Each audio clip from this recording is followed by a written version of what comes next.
وقال نسوة في المدينة امرأة العزيز تراود فتاها عن نفسه قد شغفها حبا إنا لنراها في ضلال مبين فلما سمعت بمكرهن أرسلت إليهن وأعتدت لهن متكئا وآتت كل واحدة منهن سكينا وقالت اخرج عليهم فلما رأينه أكبرنه وقطعن أيديهن وقلن حاش لله ما هذا بشرا إن هذا إلا ملك كريم صدق الله مولانا العظيم وصدق رسوله النبي الكريم ونحن على ذلك لمن الشاهدين والشاكرين والحمد لله رب العالمين. گزشتہ آیات میں آپ نے یہ سنا تھا کہ جب عزیز مصر کے سامنے یوسف علیہ السلام کی بے گناہی اور زلیخا کی غلطی ثابت ہوئی تو اس نے یوسف علیہ السلام سے کہا کہ اب اس بات کو یہیں رہنے دو، آگے مت بڑھاؤ، بدنامی ہوگی، ادھر ہی رہنے دو اس بات کو. اور زلیخا سے کہا کہ تم یوسف علیہ السلام سے بھی معافی مانگو، اللہ سے بھی مانگو، تیری غلطی ہے تو اپنے گناہ پہ یوسف علیہ السلام غلطی پہ ان سے بھی معافی مانگو، اللہ سے بھی مانگو.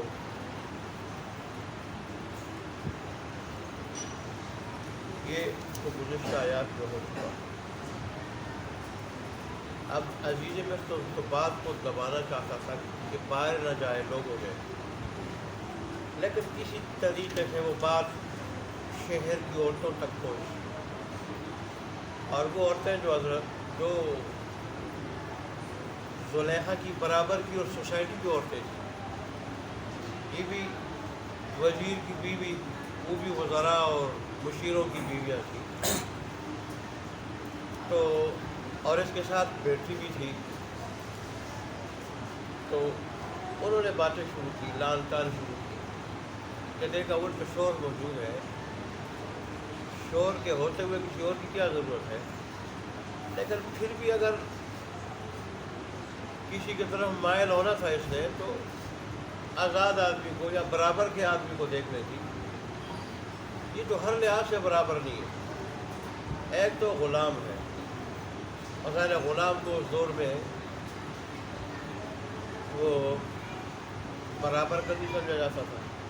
تو ایک تو غلام ہے، دوسرا بچہ ہے، نہ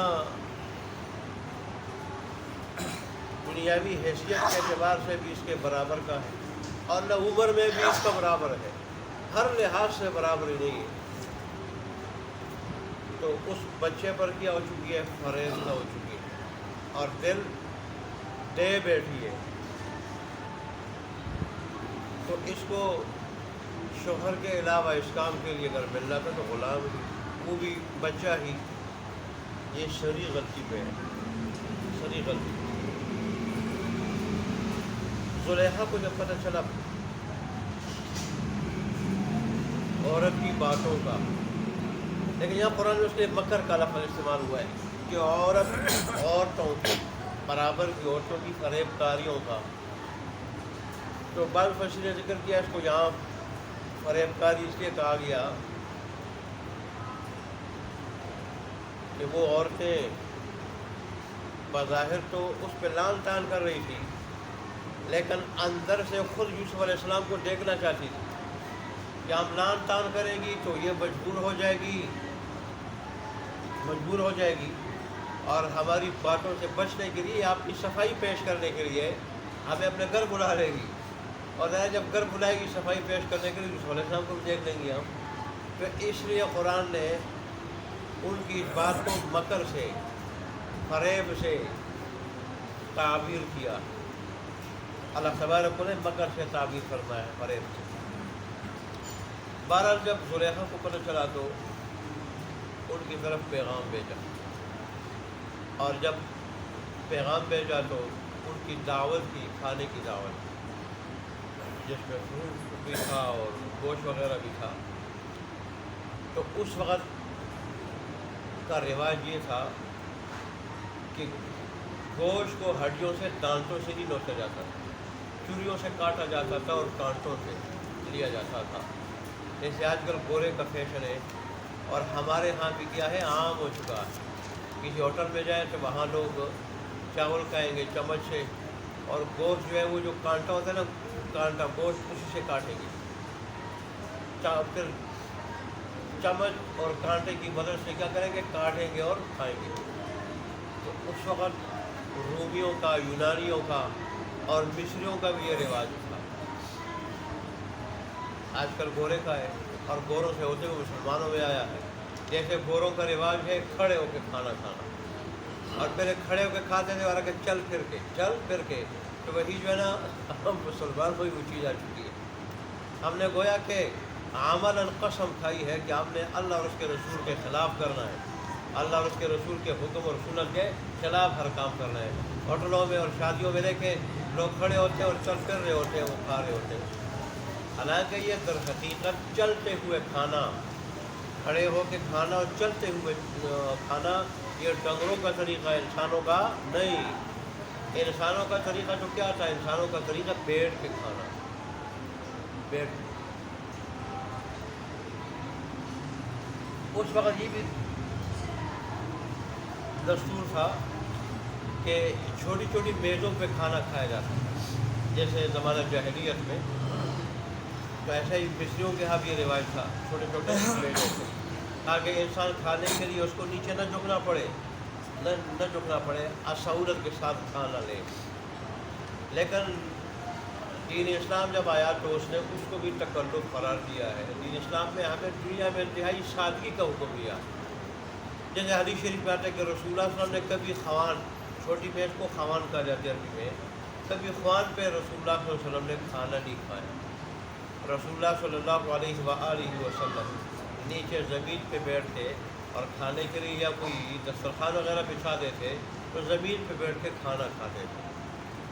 اور یہ میز والا جو ہے وہ تکلف، یہ تکلف رسول اللہ صلی اللہ علیہ وآلہ وسلم نے کبھی نہیں فرمایا، اور امت کو یہ تعلیم دی اپنے عمل کے ذریعے کہ ہمارا دین جو ہے تکلفات سے خالی ہے، اس میں سادگی ہے، کیونکہ دنیا کی زندگی یہ تو تیاری کی جگہ ہے، تیاری کی جگہ ہے، یہ امتحان گاہ ہے، ادھر ہم آخرت کی تیاری کے لیے آئے ہیں، یہ سفر ہے، یہ مسافری ہے، اور یہ راستے پہ گویا کہ انسان چل رہا ہے۔ مسافر کہیں ٹھہر جائے تو بھی 2-3 دن ٹھہرتا ہے نا، لیکن ہمارا یہ دنیا میں جو ہماری جو زندگی ہے یہ حقیقت میں وہ سفر ہے جو جاری ہے، کہیں اسٹے اور قیامہ نہیں ہے، جاری ہے۔ اور جب آدمی سفر کے دوران ہو تو اس کو جو سنتے بھی معاف ہے کہ منظر مقصود جو ہے وہ کیا ہو، وہ رہ نہ جائے، گاڑی سے رہ نہ جائے، سنتے بھی شریعت نے معاف کر دی ہے کہ صرف فرض پڑھو اور گاڑی کی طرف جاؤ کہ منظر مقصود ہے، رہ نہ جاؤ۔ ایسے ہی جیسے دنیاوی سفر میں یہ ہے، تو ایسے ہی آخرت کے سفر میں یہ ہے کہ ہمیں جو ہے وہ کوئی دنیا کی طرف اتنی توجہ نہیں دینی چاہیے کہ ہم آخرت کا جو سفر ہے جس کی طرف ہم جا رہے ہیں، لیکن یہ سفر ہم کس کے ذریعے کر رہے ہیں؟ دنیاوی سفر تو گاڑیوں میں بیٹھ کے، یہ سفر ہم نے قرآن میں داخل ہو کے، قرآن میں، دین اسلام میں مکمل داخل ہو کے، قرآن پہ مکمل عمل کر کے اور دین اسلام میں مکمل داخل ہو کے ہم نے یہ سفر کرنا۔ یہاں پہ منزل مقصود تک پہنچنے کے لیے اگر ذریعہ ہے تو وہ کیا ہے؟ قرآن ہے، دین اسلام ہے، گویا بالکل مکمل دین اسلام کے مطابق 24 گھنٹے کی زندگی ہو، ذرہ برابر بھی اس کے خلاف نہ ہو۔ اللہ تو اس میں بات میں یہ کر رہا تھا، اس میں وہ اس وقت کے رواج کے مطابق چھوٹی چھوٹی میزیں بھی رکھی ہوگی اور طلائیاں بچھائی، پیچھے تکیے رکھے، اور کیونکہ متسقعن کا لفظ آیا ہے، یہ وہ نشست ہوتی ہے جس میں تکیہ بھی جو ہے وہ تکیے رکھے جاتے ہیں ٹینک لگانے کے لیے، اور ظاہر ہے جو اونچی سوسائٹی کے لوگ ہوتے تھے تو وہ ایسی مجلس کا جو ہے وہ کیا کرتے تھے، اس کا اہتمام کرتے تھے کہ جس میں اچھی خاصی تلائیاں ہوں اور پیچھے ٹیک لگانے کے لیے تکیے ہوں. تو زلیخا نے بھی اس کا انتظام کیا. اور پھر ظاہر ہے کھانے کے لیے لمبا چوڑا دسترخوان سجایا ہوگا جیسے بڑے لوگوں کا ہوتا ہے.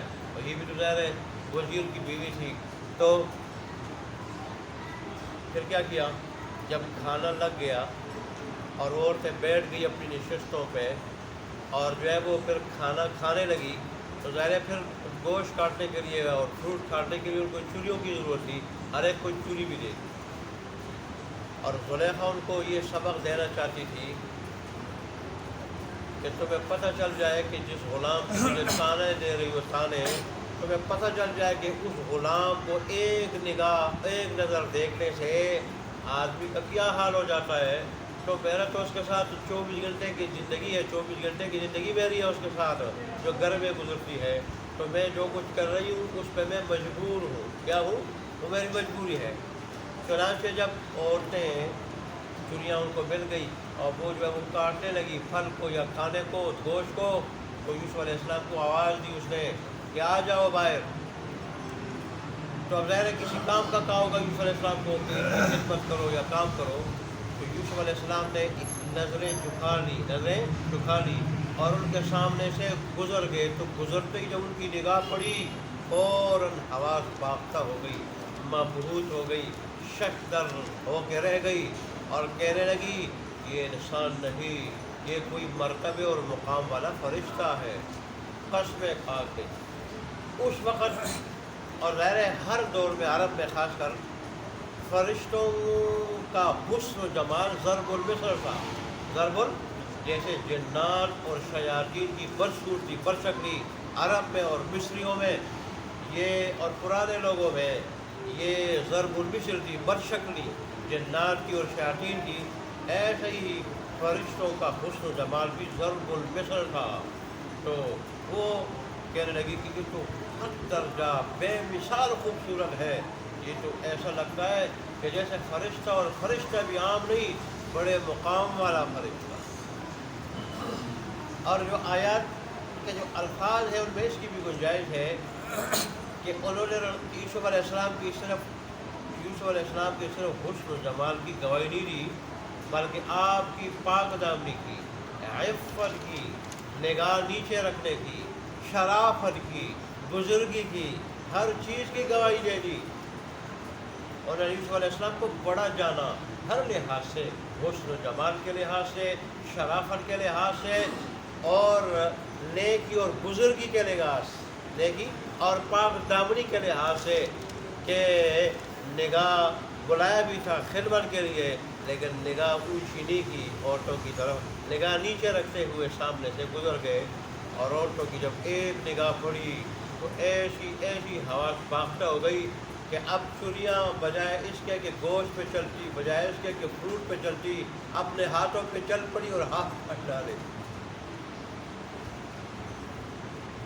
اور جب یہ کہا تو یہ خدا کی قسم یہ تو انسان نہیں، یہ کوئی حسین و جمیل اور بڑے مرتبے والا فرشتہ، بڑا حسن و جمال اللہ نے عطا کیا ہے. جیسے رسول اللہ نے فرمایا کہ تیسرے آسمان پہ ملاقات یوسف علیہ السلام سے ہوئی تو میں نے دیکھا کہ آدھا حسن اللہ نے ان کو دیا ہے اور آدھا اللہ نے باقی ساری کی ساری مخلوق کو دیا ہے. اس قدر حسن تھا. تو جب وہ حیران رہ گئی اور یہ گواہی بھی دے رہی ہے انسان نہیں ہو سکتا، اور پھر ہاتھ بھی کاٹ ڈالے، تو اس وقت پھر زلیخا کو موقع ملا. اس نے کہا یہ وہی ہے جس کے بارے میں تم مجھے لان تان کر رہی ہو.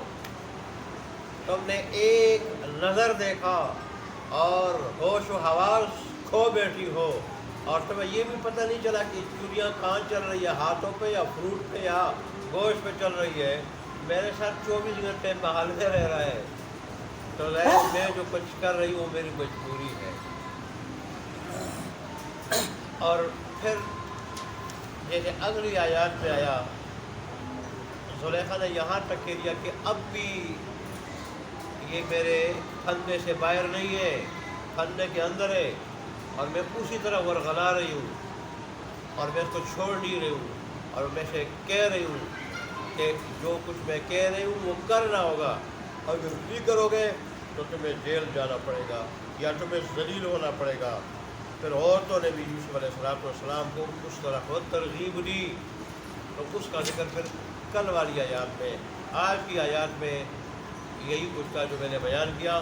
تو عورتوں نے جب ملامت کی زلیخا کو، تو زلیخا نے اپنی مجبوری بتانے کی ان کی دعوت کی کہ آؤ تم بھی ایک نظر دیکھ لو، تمہیں پتہ چل جائے کس حسن و جمال کا وہ مالک ہے، اور میرے ساتھ ظاہر گھر میں رہ رہا ہے، تو میں جو کچھ میں کر رہی ہوں میری مجبوری ہے۔ دیکھیں میں آج کو وقال نسبت، اور کہا چلو عورتوں نے، فی المدینہ شہر میں، کون سے شہر میں؟ مصر میں۔ کیا کہا؟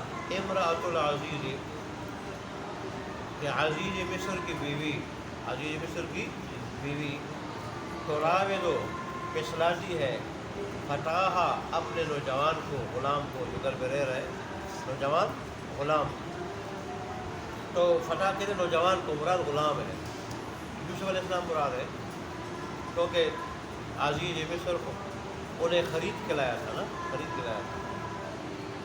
کس چیز سے پسلا رہی ہے، ورغلا رہی ہے؟ عن نفسہ، ان کے جی سے، ان کے نفس کے بارے میں، نفس کے بارے میں۔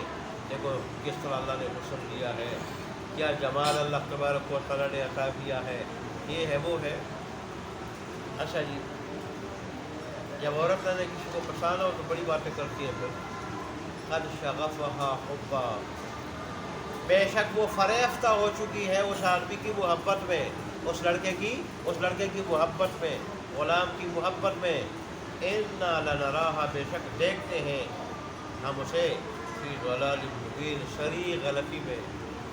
ضلال میں گمراہی کو کہتے ہیں، یہاں گمراہی بھی مراد ہو سکتی ہے، کیونکہ یہ بدکاری، عموماً بدکاری، اس کو ہر مذہب کے لوگ جو ہے نا برا جانتے ہیں۔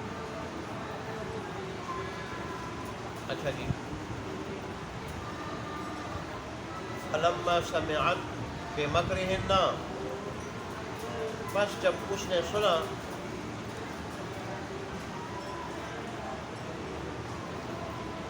ان کی فریبی باتوں کے بارے میں، ٹھیک، لفظی معنی ان کے مکر کے بارے میں، ان کے مکر کے بارے میں، ارسلت الیہن، تو پیغام بھیجا ان کی طرف پیغام بھیجا، وَأَعْتَدَتْ لَهُنَّ، اور تیار کر لی ان کے واسطے، متکئن، کھانے کی ایک مجلس، کھانے کی ایک مجلس، تقریب،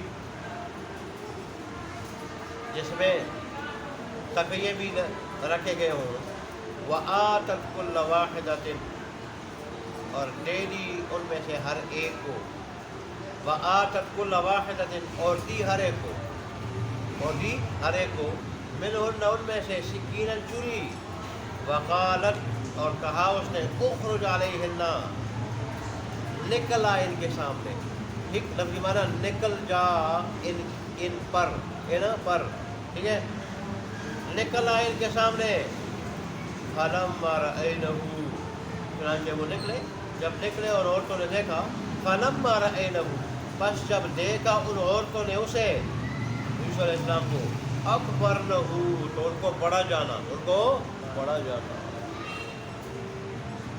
وقطعن ایدیہن، اور کاٹ ڈالے اپنے ہاتھ، وقلنا، اور کہا ان عورتوں نے، حاشا للہ، اللہ کی قسم، بعد ترجمہ کیا، پاک ہے اللہ تبارک و تعالیٰ کی ذات، پاکی ہے اللہ کے لیے، ما ھذا بشرا، کہ انسان نہیں، یہ انسان نہیں، ان ھذا الا ملک کریم، نہیں ہے یہ مگر بزرگ فرشتہ، عزت والا فرشتہ۔